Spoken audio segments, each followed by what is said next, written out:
আসসালামু আলাইকুম রহমতুল্লাহ। এমকে রচিত easy plus hand note and বিশ্বমানের বইয়ের পক্ষ থেকে আপনাদের স্বাগত। আজকের টিটেল বিষয় ক্যাপিটাল স্ট্রাকচার নবম ক্লাস। আজকের ক্লাসে আমরা এই অধ্যায়ের 5 নম্বর ফরম্যাট নিয়ে আলোচনা করব। Point number 5, MM approach, Modigliani and Miller's model. এটি খুব গুরুত্বপূর্ণ এবং খুবই ইম্পর্টেন্ট একটা ফরম্যাট। এই ফরম্যাটে আমাদের সর্বোচ্চ 4টি প্রশ্নের অ্যান্সার শিখতে হবে। রিকোয়ারমেন্ট 4টি হলো: প্রথমে 1 number, find out the value of unlevered firm. Number 2, find out the value of liberate farm. Number 3, find out the gain from liberate. Number 4, find out the cost of financial distress. ঠিক আছে, দেখুন liberate farm and আনলিবারেট farm বলতে আমরা কী বুঝি? যে সমস্ত farm ঋণ নিয়ে ব্যবসা করে তাদেরকে বলে লিবারেট ফার্ম, আর যে সমস্ত ফার্ম ঋণ ছাড়াই নিজস্ব টাকা দিয়ে ব্যবসা করে তাদেরকে বলে আনলিবারেট ফার্ম। তো আসুন, যেহেতু এই রিকোয়ারমেন্টগুলো আমাদেরকে সূত্রের মাধ্যমে করতে হবে, এক নজরে আমরা সূত্রগুলো একটু দেখে আসি। নাম্বার 1, প্রথমে আনলিবারেট ফার্ম, ভ্যালু অফ দ্য আনলিবারেট ফার্মের সূত্র আমি এখানে দিয়েছি তিনটা সিচুয়েশনে আমাদের এই 3টে সূত্র ব্যবহার করা হয়। যেমন উইদাউট ট্যাক্স, যখন ট্যাক্স থাকে না তখন আনলিবারেট ফার্মের সূত্র হয় এটা EBIT divide by return on investment ROI অথবা KE। প্রশ্নপত্রে ROI থাকলে আমরা ROI ইউজ করব, আর KE থাকলে KE ইউজ করবো, আর ইবিআইটি পরিচয় দেওয়া থাকবে। উইথ ট্যাক্স, অনেক সময় ট্যাক্স দেওয়া থাকে, তাহলে ওই একই সূত্র আমরা লিখবো EBIT into 1 minus tax rate divide by ROI। এবার আসুন, যদি পার্সোনাল ট্যাক্স থাকে তাহলে সূত্রটা একই হবে, কিন্তু একটু বাড়তি হবে 1 মাইনাস পার্সোনাল ট্যাক্স। যেমন সূত্রটা পড়ি EBIT into 1 minus tax rate into 1 minus personal tax divided by cost of equity অথবা ROI। এটা গেল আমাদের প্রথম 1 নম্বর সূত্র আনলিবারেট ফার্মের ভ্যালু। এবার লিবারেট, গেইন ফ্রম লিবারেট দেখি। গেইন ফ্রম লিবারেটের 2টা সূত্র। যদি পার্সোনাল ট্যাক্স থাকে তাহলে বড় সূত্রটা ইউজ করতে হয়, আর পার্সোনাল ট্যাক্স না থাকলে প্রথম ছোট সূত্র ডেপ্ট ইন্টু ট্যাক্স রেট, এটাই হলো গেইন ফ্রম লিবারেট। আর যখন পার্সোনাল ট্যাক্স থাকে তখন গেইন ফ্রম লিবারেটের বড় সূত্র হয় এটা 1 মাইনাস উপরে 1 minus tax rate corporate tax into 1 minus personal tax divide by 1 minus ডেপ্ট tax into ডেপ্ট। এটা হলো গেইন ফ্রম লিবারেটের বড় সূত্র। পার্সোনাল ট্যাক্স থাকলে এই সূত্রে অ্যাপ্লাই করতে হয়। এবার আসুন value of the levered firm. Value of levered ফার্মের সূত্র অনেক ছোট, সেটা হলো value of the unlevered firm plus gain from levered. কারণ গেইন ফ্রম লিবারেটের তো আবার 2টা সূত্র, এই জন্য আমরা এখানে 2টা অ্যাপ্লাই করেছি। যখন গেইন ফ্রম লিবারেটের এই ছোট সূত্রটা হবে তখন এটা দিয়ে আমরা value of the unlevered farm পেয়ে যাবো। আর যখন বড় সূত্রটা হবে তখন আমাদের এইভাবে বড় সূত্রটা লিখতে হবে। তাহলে value of the unlevered plus gain from levered, and gain from লিবারেটের যে সূত্র, এই সূত্রটা আমরা এখানে অ্যাপ্লাই করলাম, ব্যাস value of the levered firm পেয়ে গেলাম। এবার 4 নম্বর সূত্র হলো cost of the financial distress, পুরো সেটা দেওয়া থাকে ডেপ্ট ইন্টু ফিনান্সিয়াল ডিস্ট্রেসের রেট। ঠিক আছে, দেখুন এবার আসুন এগুলো আমরা প্রবলেমের সাথে মিলিয়ে নিই, তাহলে প্রবলেম সলভ করার সময় সূত্রগুলো আরও বেশি আয়ত্তে আসবে। 1 নম্বর প্রশ্নটা পড়ি আমাদের বইয়ের, যার কাছে বই আছে সবাই বইটা বের করুন, প্রবলেম 1 মিলিয়ে নিন। প্রথম প্রশ্নটা বলছে from the following information you are required to calculate the value of the firm using the MM model. MM model use করে ভ্যালু অফ দ্য ফার্ম নির্ণয় করতে হবে। এখন এই value of the firm levered নাকি আনলিবারেট এটা তো বলা নেই, আপনার নিজেই প্রশ্ন পড়ে বুঝতে হবে লিবারেট নাকি আনলিবারেট। প্রশ্নের ভিতরে যদি ডেপ্ট, ডিবেঞ্চার, লোন, মর্টগেজ, ইন্টারেস্ট এগুলো দেওয়া থাকে তাহলে সেটা লিবারেট, আর যদি এগুলো না থাকে তাহলে আনলিবারেট। তাহলে চলুন প্রশ্নটা পড়ি। Earning before interest and tax EBIT 5 lakh টাকা, কস্ট অফ ইকুইটি যাকে বলে ROI অথবা KE 16%, আর ট্যাক্স রেট দেওয়া রয়েছে 45%। এটা উইথ ট্যাক্স। এই পরিস্থিতির ভিতরে কোনো ইন্টারেস্ট নাই, ডেপ্ট নাই, বন্ড নাই, লোন নাই, তার মানে এটা আনলিবারেট ফার্ম। তাহলে আসুন আমরা ভ্যালু অফ দ্য আনলিবারেট ফার্মের সূত্র উইথ ট্যাক্স দিয়ে বের করি 2 নম্বর বেসিসে। উই নো দ্যাট, আমরা জানি value of the unlevered firm সূত্র হলো EBIT into 1 minus tax rate divide by cost of equity. EBIT 5 lakh টাকা, বসালাম 5 লক্ষ, 1 মাইনাস ট্যাক্স রেট 1 থেকে 0.45 বাদ দিলাম, আর নিচেই 0.16 কস্ট অফ ইকুইটি 16%।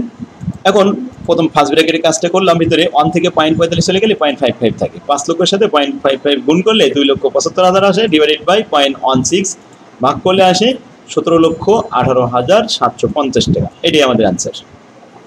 তাহলে আমরা ভ্যালু অফ দ্য আনলিবারেট ফার্মের মূল্য নির্ণয় করলাম। এবার 2 নম্বরে চলুন। 2 নম্বর প্রশ্নটা পড়ি। You are supplied with the following information, calculate the value of the firm under the MM model. EBIT earning before interest and tax 9 lakh টাকা, return on investment ROI, KE জায়গায় শুধু ROI লেখা রয়েছে 16%, আর ট্যাক্স রেট 30%, আগে ছিল 35%, এখন 30%। তাহলে 1 নম্বর প্রশ্নের সাথে 2 নম্বর প্রশ্ন হুবহু মিলে গেছে, শুধু ফিগারটা একটু চেঞ্জ করা হয়েছে। তো এটা আমাদের value of the firm unlevered ফার্মের সূত্র বসাই দিলাম, EBIT into 1 minus tax rate divide by ROI. ROI এর মান 16%, ট্যাক্স রেট 30%, ক্যালকুলেশন করে পেয়েছি ভ্যালু অফ দ্য ফার্ম 39,37,500 টাকা। এটা অ্যান্সার। এবার 3 নম্বর প্রশ্ন, ABC limited has the following information, return on investment ROI প্রথমে দিয়ে দিয়েছে 18%, কস্ট অফ ডেট কেডি দেওয়া রয়েছে 11%। এই কেডি থাকলে আমরা বুঝতে পারি এটা লিভারেড ফার্মের দিকে যেতে পারে। এবার বলছে যে 11% ডিবেঞ্চার 6 লাখ টাকা ডিবেঞ্চার দেওয়া আছে।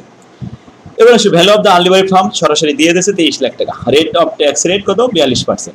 এখন প্রশ্ন, you are required to calculate the EAT, earning after tax তৈরি করতে হবে। আর্নিং আফটার ট্যাক্সের সূত্র অনেক সহজ, সূত্রটা হলো value of the unlevered firm into return on investment.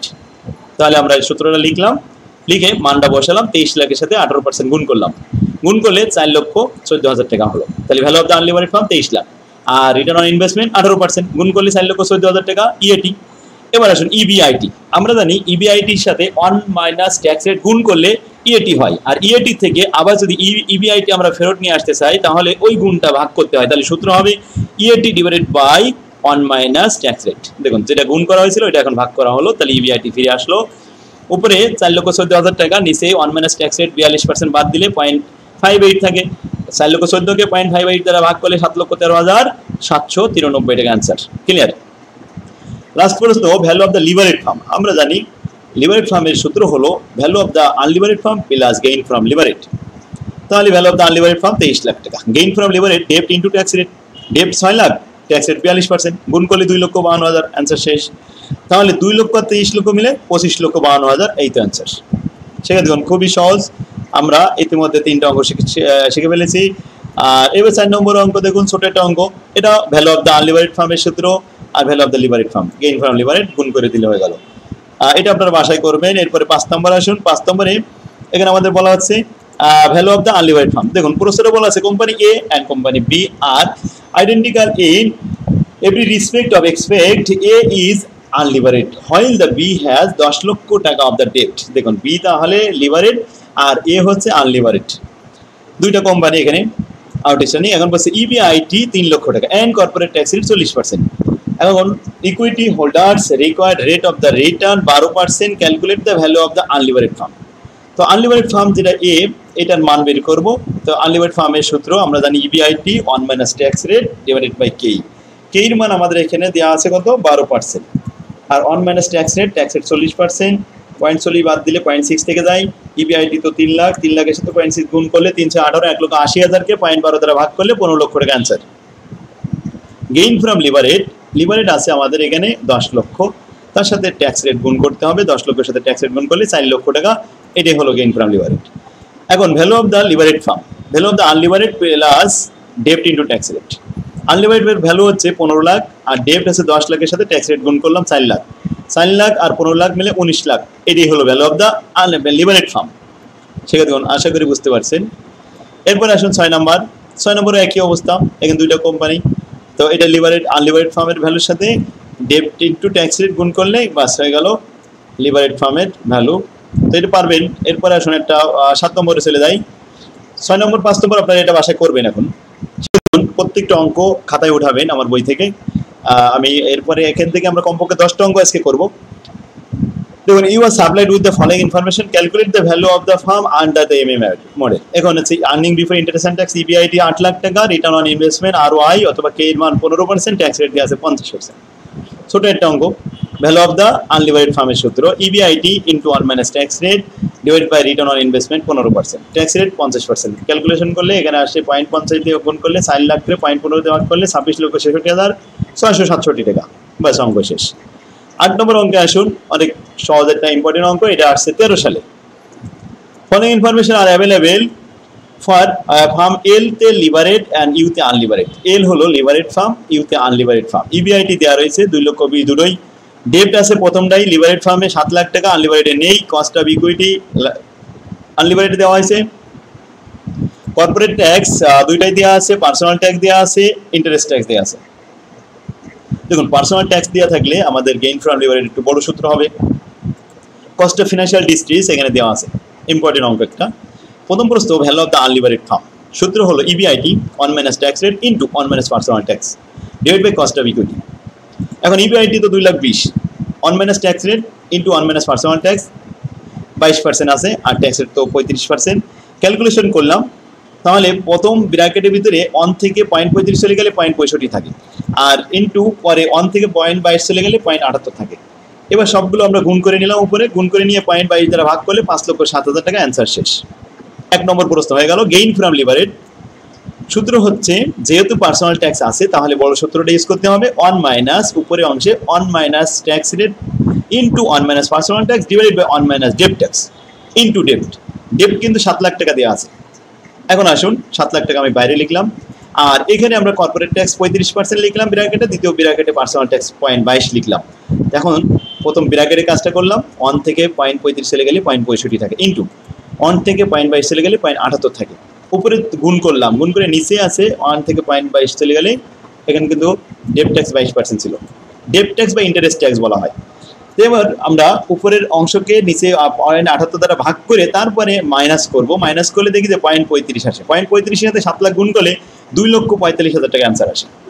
তাহলে আমরা গেইন ফ্রম লিভারেজ 2,45,000 পেয়ে গেলাম। 3 নম্বর প্রশ্ন, cost of the financial distress, যেখানে ফিনান্সিয়াল ডিস্ট্রিসের রেট 4.5%। ডেপ্ট ইন্টু ফিনান্সিয়াল ডিস্ট্রিস রেট গুণ করতে হবে। তো ফিনান্সিয়াল ডিস্ট্রিস রেট 4.5% গুণ করলে 31,500 টাকা আসলো। এবার আসুন, value of the leverage firm, unleverage firm value plus gain from leverage minus cost of the financial distress. এটা থাকলে মাইনাস করতে হয়, না থাকলে মাইনাস করতে হয় না। এখন আসুন, আনলিভারেজ ফার্মের ভ্যালু তো আমরা আগেই পেয়ে গেছি, এই যে 5,07,000 টাকা লিখলাম সেটা, প্লাস গেইন ফ্রম লিভারেজ আমরা পেয়ে গেছি 2,45,000 লিখলাম, মাইনাস 31,500 ফিনান্সিয়াল ডিস্ট্রিস বাদ দিলাম, ফলাফল 7,10,000, এই 7,20,500 টাকা অ্যান্সার শেষ। ঠিক আছে, আরেকটা অঙ্ক, এখানে 4 মার্কের অঙ্কটা আসছে। There are 2 companies, U তে unlevered, L তে levered, where L is levered firm and U is unlevered firm, which has no debt, কোনো ঋণ নেই। unlevered ফার্মে তো কোনো ঋণ থাকে না। The firm has 10 লক্ষ টাকা debt capital 7%, assuming that there is no corporate tax and personal tax, কোনো corporate tax নেই, personal tax নেই। The expected EBIT 3 লাখ টাকা and the cost of equity 16%. Their outstanding share 10,000 share আছে। প্রশ্ন আছে এখানে 4টা। প্রথম প্রশ্ন, value of the unlevered firm, value of the levered firm. 3 number প্রশ্ন, value of the cost of the equity. তারপরে 4 নম্বর প্রশ্ন, market value of the share, levered ফার্মের শেয়ারের ভ্যালু বের করতে হবে। প্রথমে আসুন 1 নম্বর প্রশ্ন, value of the unlevered firm দেখাই। ভ্যালু অফ দ্য আনলিভারেড ফার্মের সূত্র হলো EBIT divide by cost of equity. EBIT 3 lakh, cost of equity 0.16 ভাগ করলে আসে 18,72,000 টাকা। 2 নম্বর প্রশ্ন, value of the levered firm. তাহলে value of the levered firm হয় unlevered firm plus gain from leverage, কিন্তু গেইন ফ্রম লিভারেজ এখানে তো লিভারেজ নাই। তাহলে প্রথম ফার্মে ইউ যে ফার্মটা, এই ফার্মে তো লিভারেজ থাকে না, তো আমরা নীল লিখে দিলাম, দিয়ে 18,75,000 টাকায় আমাদের লিভারেজ ফার্মের ভ্যালু দেখাই দিলাম। ঠিক আছে, দেখুন এরপরে বলছে কি cost of the equity, you ফার্মের কস্ট অফ ইকুইটি দেখাতে হবে। তাহলে ইবিআইটি কস্ট অফ ইকুইটি দেখাবো। এখানে EBIT divided by value into 100, এতে আসে 16%। ইবিআইটি 3 লাখ, ভ্যালু আছে 18,75,000, ভাগ করে একসাথে গুণ করলে 16%। ডি নাম্বার কি বলে, market value of the L firm. L ফার্মের সূত্র হলো market value of the share বলেছে, তাহলে 18 লক্ষ মাইনাস ডেপ্ট ক্যাপিটাল। এখন ডেপ্ট ক্যাপিটাল এখানে ছিল 10 লাখ টাকা, 10 লাখ টাকা মাইনাস করব, তাহলে শেয়ার ক্যাপিটাল থেকে বাদ দিলে 8,75,000 টাকা, এটাই হলো শেয়ার ক্যাপিটাল। 18,75,000 মাইনাস ডেপ্ট 10 লাখ বাদ দিলে 8,75,000, এটা অ্যান্সার। তাহলে আলহামদুলিল্লাহ। আরেকটা অঙ্ক আছে এই ফরম্যাটে আমাদের, 10 নম্বর অঙ্কটা 13 সালে এসেছে। এটা SB is an all equity firm, expected the perpetual earning before interest and tax EBIT 20 lakh টাকা পার ইয়ার। এখন after tax all equity discount rate 18%, the firm is subject to a 35% corporate tax with is the value of SB limited. Calculation of the value of the firm, unlevered firm, EBIT into 1 minus tax rate divide by cost of equity. EBIT 20 lakh, EBIT এখানে আমাদের দেওয়া ছিল, এখানে 2 লাখ আছে। তো আসুন 2 lakh minus এখানে 1 minus tax rate 1 থেকে 0.35 বাদ দিলে থাকে 0.65 গুণন 2 lakh divide by cost of equity 0.18%। এখন উপরে গুণ করার পরে 1,30,000, একে 0.18 দ্বারা ভাগ করলাম, 7,22,000 222 টাকা অ্যান্সার। সেক্ষেত্রে তাহলে 13 সাল পর্যন্ত আমরা দেখলাম 10টা অঙ্ক। আগামী ক্লাসে আমরা 11 থেকে শুরু করব। আল্লাহ হাফেজ, আসসালামু আলাইকুম।